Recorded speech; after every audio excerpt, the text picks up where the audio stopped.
Doa selesai.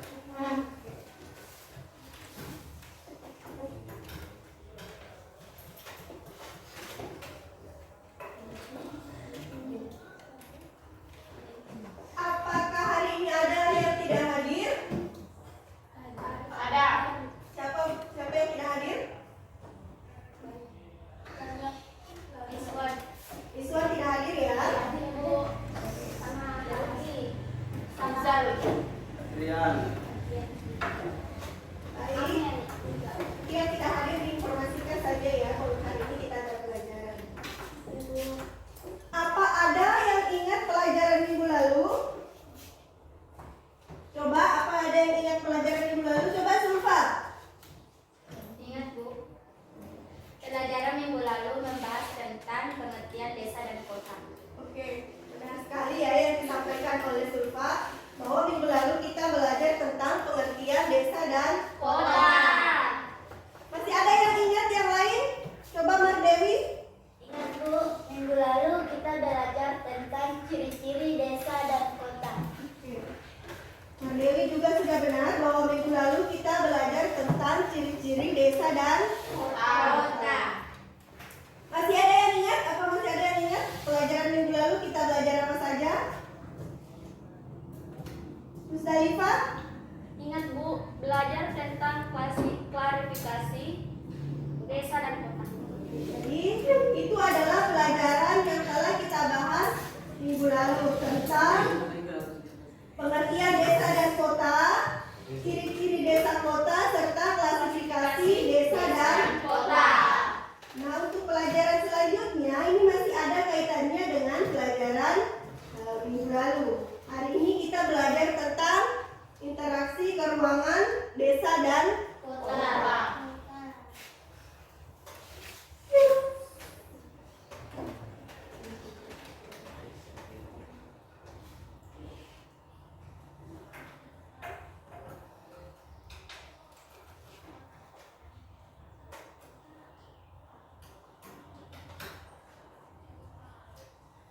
Nah, adapun tujuan pembelajaran kita pada hari ini yang pertama, menganalisis pola dan faktor interaksi desa kota, serta menganalisis dampak interaksi desa kota, yang salah satunya adalah munculnya daerah slum.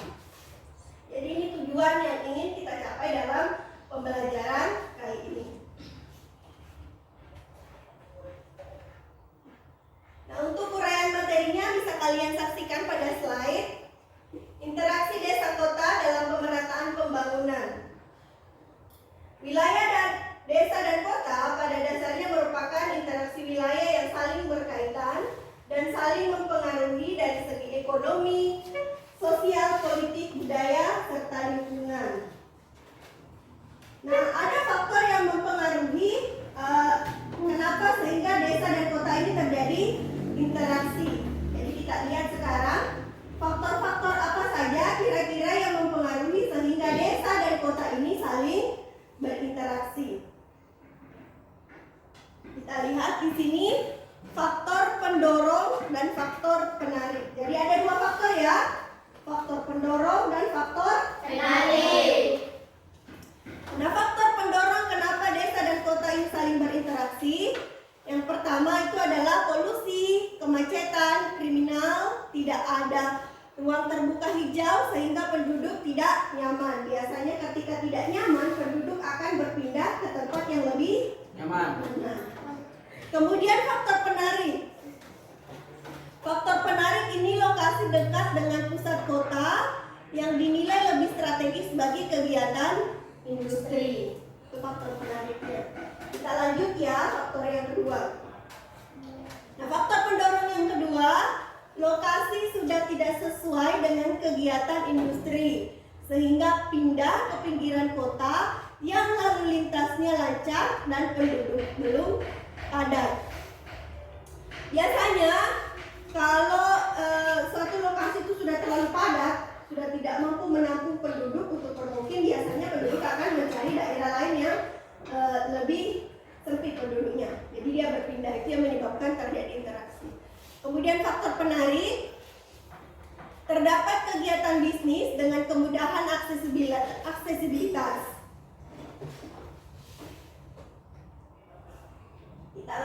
faktor pendorong dan penarik selanjutnya. Nah, faktor pendorong selanjutnya ini adalah harga tanah mahal, pajak tinggi, dan jumlah penduduk yang banyak. Jadi jumlah penduduk yang banyak itu membuat orang harus melakukan perpindahan. Jadi harus berinteraksi, pindah dari tempat yang padat penduduknya ini harus berpindah karena tidak muat lagi untuk dalam jumlah penduduk yang begitu banyak.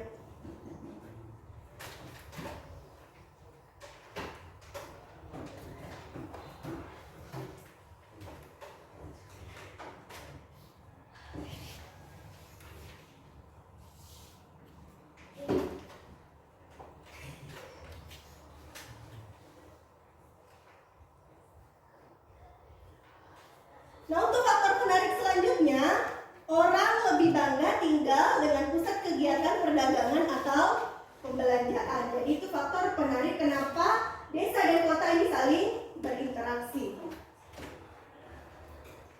Nah, sekarang kita masuk di dampak positif dan dampak negatif interaksi desa dan kota. Jadi ketika dua desa dan kota ini saling berinteraksi, maka pasti ada dampak yang ditimbulkan, baik itu dampak positif ataupun dampak Negatif. Jadi kita lihat sama-sama ya, dampak positif dan dampak negatif interaksi desa kota. Nah, kita lihat pertama dampak positifnya, meningkatnya taraf pendidikan. Kalian kalau selesai sekolah di sini, kuliahnya kemana biasa? Ke Sumbar. atau kemana lagi? Yang jelas ke kota, ya. Jadi kalian ini melakukan, kalian ini termasuk bagian dari interaksi desa kota. Jadi ketika kalian selesai kuliah, pergi ke Makassar untuk kuliah, itu berarti kalian melakukan interaksi atau melakukan perpindahan dari desa ke kota. Itu untuk meningkatkan taraf pendidikan. Kemudian informasi dan komunikasi dapat mudah diterima masyarakat. Kemudian pembangunan infrastruktur desa, meningkatnya produktivitas penduduk, meningkatnya kesejahteraan penduduk, berkembangnya organisasi di desa yang bertujuan untuk mengembangkan dan meningkatkan kesejahteraan penduduk. Itu dampak positifnya. Jadi tidak selamanya itu dampak interaksi desa kota selalu negatif, tapi ada positifnya juga. Termasuk bagi kita ini, karena kita tinggal di desa, kita bisa merasakan dampak positif dari kota. Kemudian dampak negatif, modernisasi pengadut kota telah meruntuhkan orientasi petani sebagai mata pencaharian. Desa itu ciri khasnya adalah mata pencahariannya sebagai petani, ya kan? Nah, karena ada interaksi ini biasanya berubah. Rata-rata anak-anak sekarang kalau sudah mau kerja itu pergi keluar untuk mencari pekerjaan, bukan lagi sebagai petani, tapi mau bekerja sebagai di pabrik, bekerja pada bangunan swasta. Jadi sudah melunturkan orientasi petani sebagai mata pencaharian. Kemudian siaran televisi dapat mempengaruhi sikap masyarakat desa untuk hidup konsumerisme dan kriminalitas. Jadi terlalu banyak menonton televisi yang menayangkan kondisi kota, ini menyebabkan kita nih penduduk desa mengalami perubahan, menjadi lebih konsumtif, kemudian menjadi sering belanja, suka belanja karena melihat apa yang ditampilkan di televisi itu kan selalu menampilkan bahwa oh ini bagus, ini yang bagus, iklan-iklan yang bagus. Ternyata itu mempengaruhi pola hidup di desa. Kemudian selanjutnya, tenaga muda di desa lebih tertarik bekerja di kota daripada menjadi petani. Ini sama tadi yang pertama. Kemudian alih fungsi lahan akibat adanya pertumbuhan kota yang mengarah di perbatasan desa kota. Banyak alih fungsi lahan yang tadinya lahannya untuk persawahan berubah menjadi pemukiman karena semakin padatnya penduduk. Pencemaran lingkungan, meningkatnya pengangguran, pembangunan tidak terkendali, berkurangnya bahan pangan. Jadi itu adalah dampak negatif yang ditimbulkan dari interaksi desa dan kota.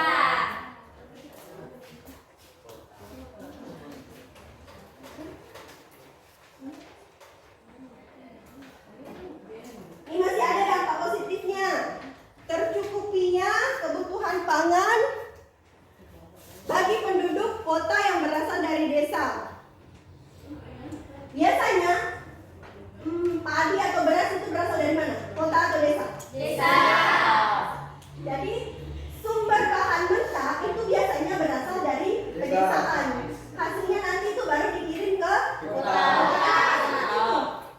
Karena di kota itu tidak ada lagi lahan sawah, ya kan? Makanya berasal dari desa itu dampak positif yang pertama. Jadi kota tidak kekurangan beras, bisa disuplai. Kemudian jumlah tenaga kerja di kota melimpah. Karena rata-rata penduduk desa itu yang pergi ke kota untuk mencari pekerjaan. Produk-produk kota dapat dipasarkan di desa. Apa contohnya produk-produk kota yang bisa kita nikmati sekarang? Produk-produk kota bisa dinikmati di desa, dipasarkan di desa. Contohnya apa? Ada yang suka makan Indomie? Indomie itu pabriknya di mana? Di kota. Di kota. Berarti produk-produk yang dihasilkan di kota ini bisa dirasakan juga di Desa. Jadi itu maksudnya ya. Kemudian peluang untuk berwirausaha yang luas. Itu masih dampak positif. Kemudian dampak negatifnya, penduduk desa yang datang ke kota tanpa keahlian menimbulkan permasalahan. Jadi kalian kalau mau ke kota kerja harus ada keterampilan. Skillnya harus ada. Kalau kamu tidak punya skill, pergi ke kota nanti akan jadi apa? Jadi pengangguran. Kamu akan jadi pengangguran, tidak ada keahlian, tidak bisa apa-apa ya tidak bisa. Pengangguran. Kemudian penduduk berpendapatan rendah sulit memenuhi kebutuhan hidup. Karena kebutuhan hidup di kota itu lebih mahal. Jadi kalau kita ke kota itu harus siap segalanya. Nilai lahan kota mahal, warga tidak mampu, terpaksa menggunakan lahan yang tidak layak huni. Jadi kalau tidak ada tanah di kota, kita tidak punya tempat tinggal, tidak punya keahlian, pendapatan tidak ada, itulah yang nanti menjadi apa di kota. Contohnya gelandangan, hidup di kolong jembatan, itu kan apa? Karena tidak ada keahlian, tidak ada pendapatan, kemudian tidak ada tempat tinggal. Jadi dia akan hidup di tempat yang tidak layak huni. Kemudian terjadinya degradasi lingkungan karena pembangunan yang tidak terkendali. Jadi itu tadi dampak-dampak, baik itu dampak positif atau dampak negatif dari interaksi desa kota. Nah sekarang dia harus ada video di sini. Sekarang ibu akan tampilkan video. Dari video ini silahkan menyimak baik-baik. Kemudian sebentar kalian memberikan pendapat kalian apa tentang video yang akan ditayangkan ini. Jadi simak baik-baik ya videonya. Harap tenang dan menyimak dengan baik.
kali media internasional menyoroti kekumuhan dan buruknya tata lingkungan di tempat ini. Pemandangan di bantaran Kali Ciliwung memang sangat kontras dengan kota Jakarta yang terus-menerus membangun gedung dan pusat perbelanjaan mewah.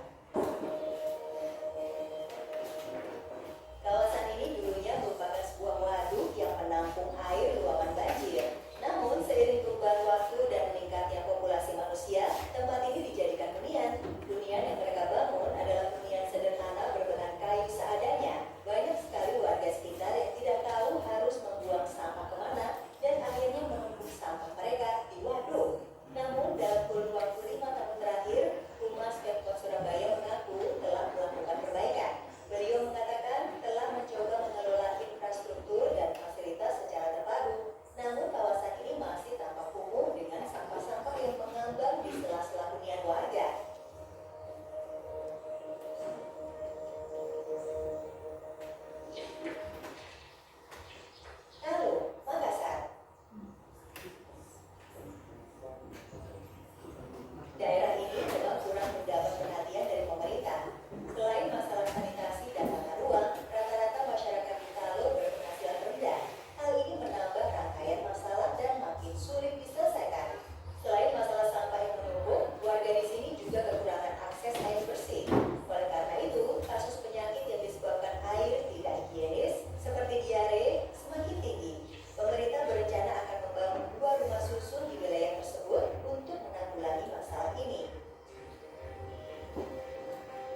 Betul sekali yang disampaikan oleh kawan kalian, Devi, bahwa dari video tersebut tergambar bahwa itu adalah lingkungan yang kumuh, kemudian yang sangat padat penduduknya, rumahnya berjubel-jubel. Siapa lagi yang mau memberikan tanggapan tentang video tadi? Silakan, Vera ya? Ya silakan Vera. Dalam video tersebut, banyak rumah tidak layak huni dan sangat kotor. Oke. Jadi itu juga bisa kalian lihat dari video tadi bahwa dalam video tersebut banyak rumah yang tidak layak, kemudian dan sangat kotor. Yang mana maksudnya itu tidak layak? Tidak layak itu ya mulai dari dia berada dekat dengan air, genangan air yang kotor, sungai yang kotor, kemudian ada sampah berserakan di sekitarnya, kemudian rumahnya yang permanen itu namanya tidak layak huni. Yang layak huni itu yang sanitasinya terpenuhi. Kemudian siapa lagi yang mau menanggapi? Silakan, siapa lagi namanya? Sulfa. Dalam video tersebut tergambar kondisi lingkungan dan kebersihan yang kurang layak karena banyak sampah yang merupakan sumber penyakit. Ya. Jadi ketika kita melihat video tadi, salah satu masalah juga yang akan timbul adalah penyakit, sumber penyakit.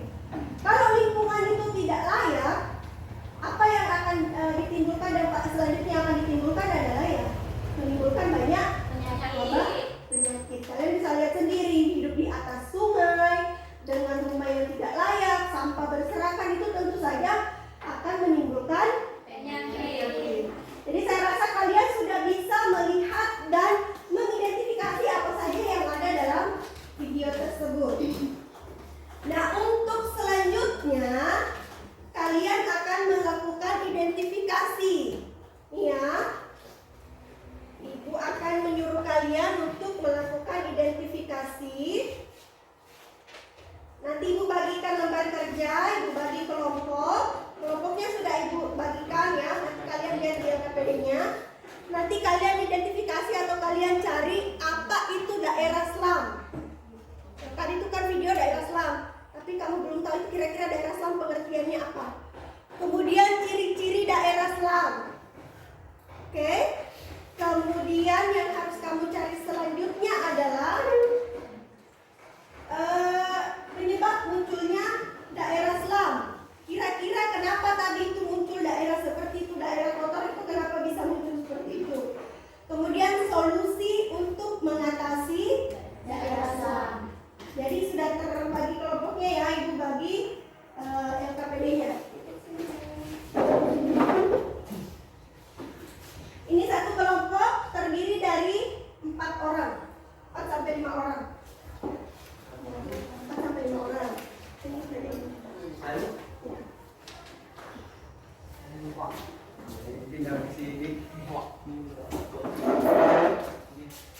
Jadi LKPD yang barusan Ibu bagikan, silahkan isi kelompoknya, nama kelompoknya, kemudian nama anggotanya, kemudian dijawab atau dipecahkan masalah yang ada dalam LKPD tersebut. Jadi lembar kerja itu kamu selesaikan identifikasi. Nah, kalau cari, Bu, di mana ini cari jawabannya? Saya tidak tahu. Kamu bisa cari di buku, bisa dari internet, gunakan HP-mu, kemudian cari di internet jawabannya. Boleh. Bisa juga dari video-video ada yang dibagikan. Jangan lupa tulis nama anggotanya. Setiap anggota diharapkan aktif memberikan masukan. Jadi aktif memberikan pendapat. Jadi kalian semua ini meskipun dalam satu kelompok semuanya harus aktif ya. Jangan ada yang tidak aktif dalam memberikan informasi. Jadi ada yang kurang dipahami? Paham ya? Paham, Bu. Paham. Oke, silakan dikerjakan.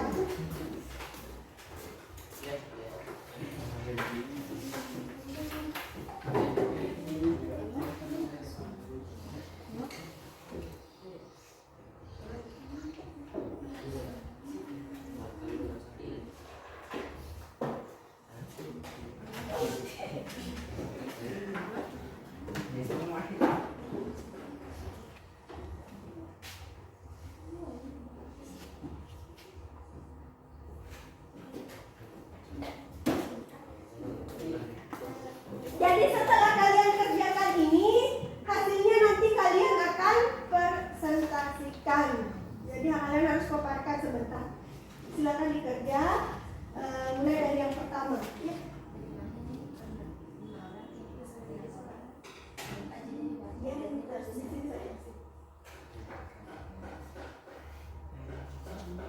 Jika ada yang kurang dipahami bisa tanya ke Ibu.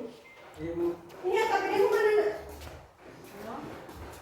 Di sini kalau ini apa posisi sebagai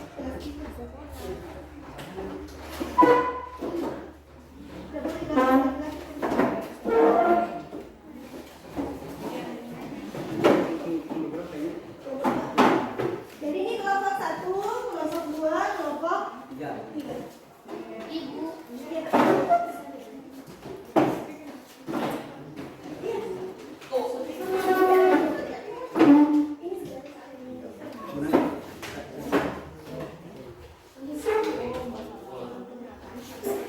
Jadi ingat semua harus aktif dalam memberikan informasi karena keaktifan kalian ini ada penilaiannya.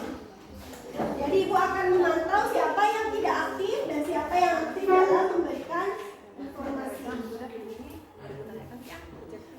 Meskipun yang nulis cuma 1 orang, tapi semuanya harus aktif mencari. Jadi cari informasinya bisa melalui buku, ada buku itu bisa dibuka dalam buku ada. Bisa juga menggunakan internet.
Ada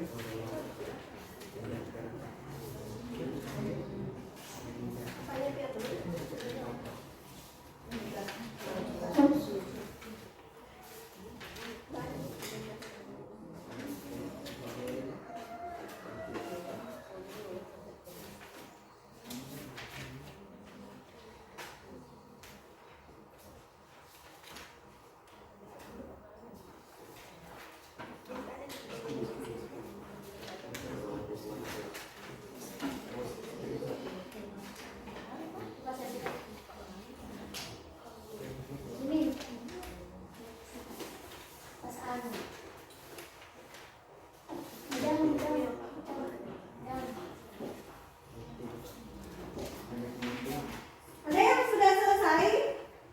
Sedikit dulu. Sedikit lagi.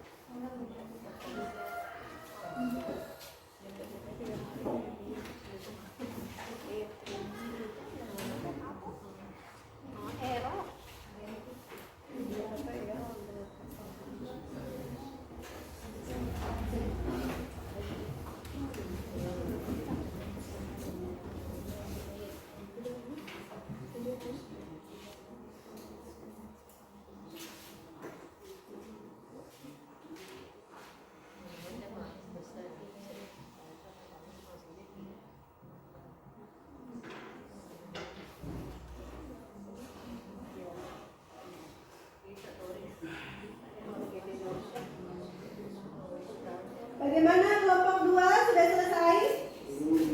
Belum? Jadi silakan semua aktif mencari informasi yang dibutuhkan. Ada 4 di situ yang harus diisi dalam LKPD-nya. Jadi bisa dibagi-bagi, sini cari yang ini, sini cari bagian yang ini supaya tugasnya bisa terselesaikan.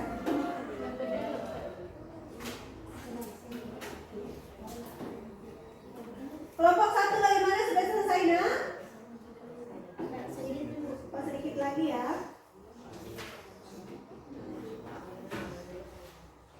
Kelompok 3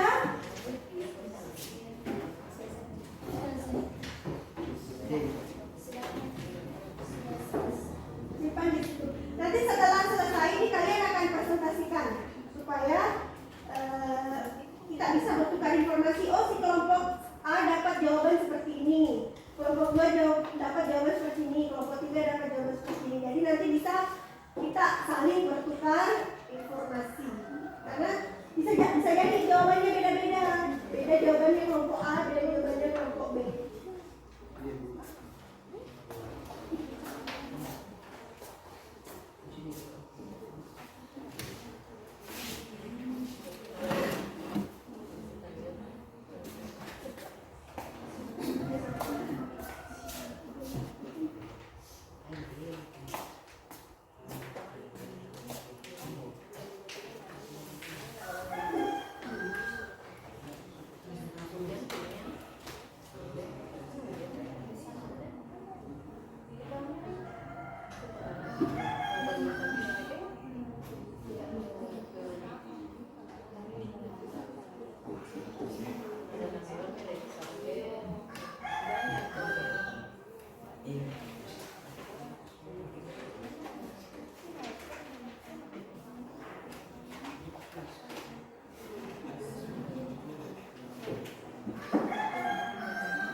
waktu.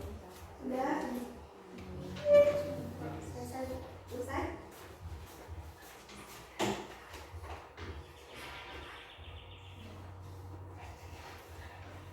Bagaimana kelompok B? Kelompok 2 sudah? Ayo, Iming, ayo. Iming dan kawan-kawan silahkan diselesaikan.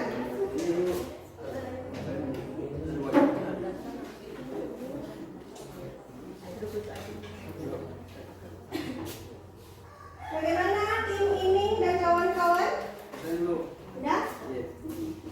Aktif semua supaya cepat selesai.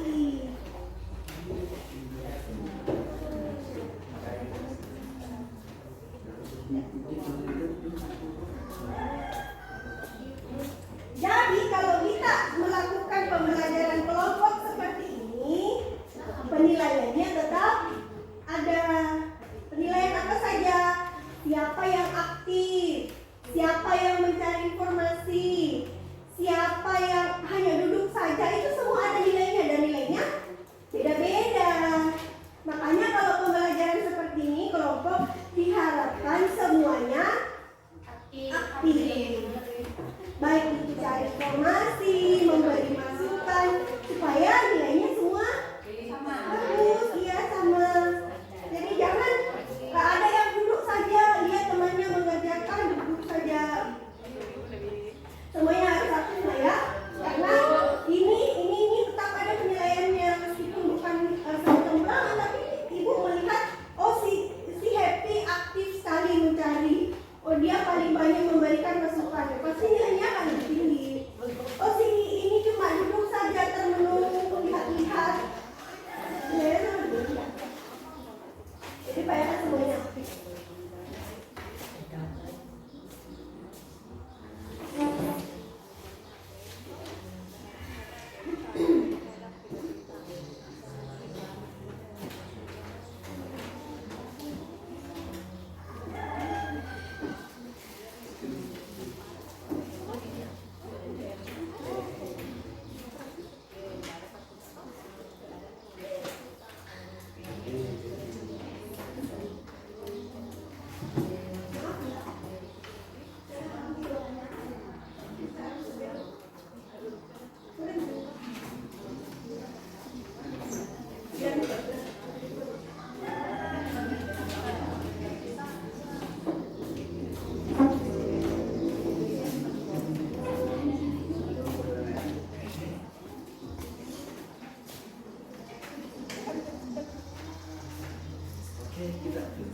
Jadi bagaimana, sudah selesai semua ya?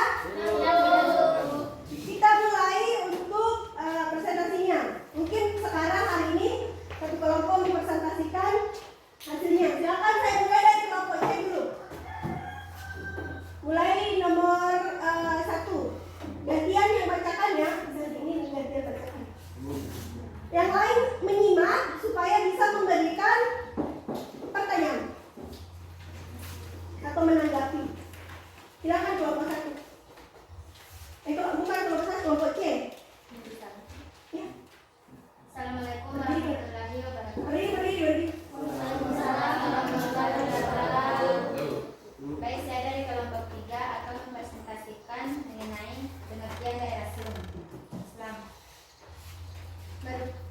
Daerah Selam merupakan permasalahan yang umum dalam bidang tata ruang dan permukiman. Selum area atau daerah kumuh adalah kawasan permukiman di perkotaan yang terdiri atas bangunan-bangunan dengan kondisi yang tidak memenuhi syarat-syarat sebuah permukiman. Baik, saya akan melanjutkan ciri-ciri daerah Selam dan tema siapa menentukan. Ya. Ciri-ciri daerah Selam dihuni oleh penduduk yang berpenghasilan rendah, kondisi perumahan tidak memenuhi syarat kesehatan, kondisi kesehatan dan sanitasi rendah, tidak terdapat fasilitas pelayanan yang memadai seperti air minum, fasilitas MCK, listrik, dan pembuangan sampah. Pertumbuhan pemukiman tidak merata. Oke. Untuk jawaban yang nomor 3, siapa yang membacakan? Silakan Vera.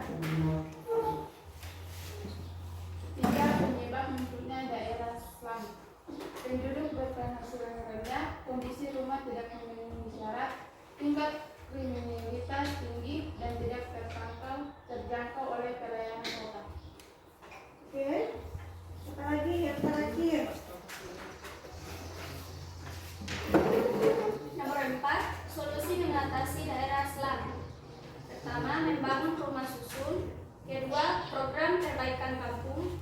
Ketiga, melalui program penanggulangan kemiskinan di perkotaan atau PZKP.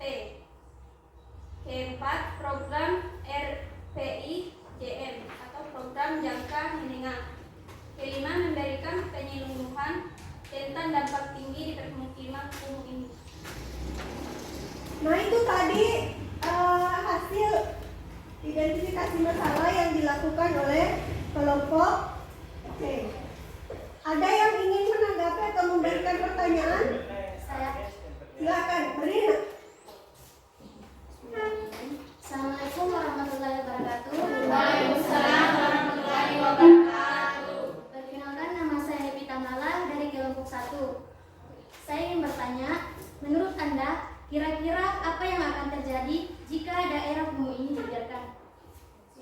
Oke, pertanyaan yang bagus dari Happy dari kelompok A. Kira-kira apa yang terjadi jika daerah Islam ini dibiarkan? Dari kelompok C, siapa yang akan menjawab? Baiklah, saya akan menjawab pertanyaan dari kelompok 1. Jawabannya, menurut kelompok kami, jika keberadaan daerah kumuh ini dibiarkan, maka akan merusak lingkungan, menimbulkan berbagai penyakit karena sanitasi yang buruk, serta menurunkan kualitas hidup masyarakat. Oke, itu jawaban dari kelompok A. Bagaimana, Happy?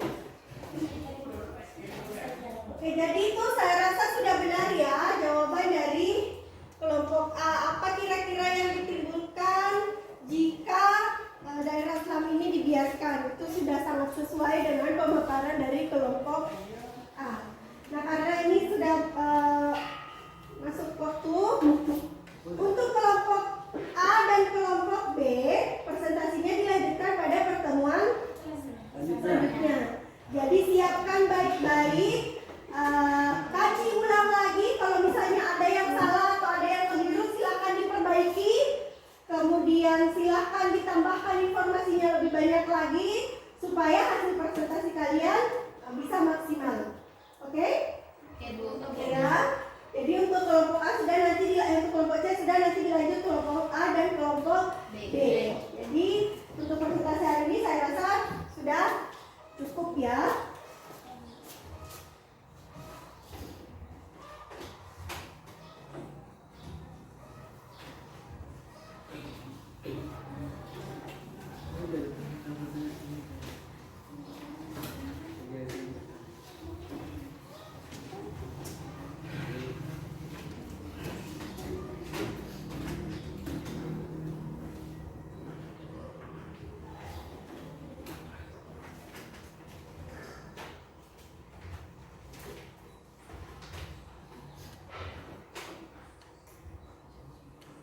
Apa masih ada yang ingin ditanyakan? Siapa tahu ada yang ingin bertanya tentang tugasnya?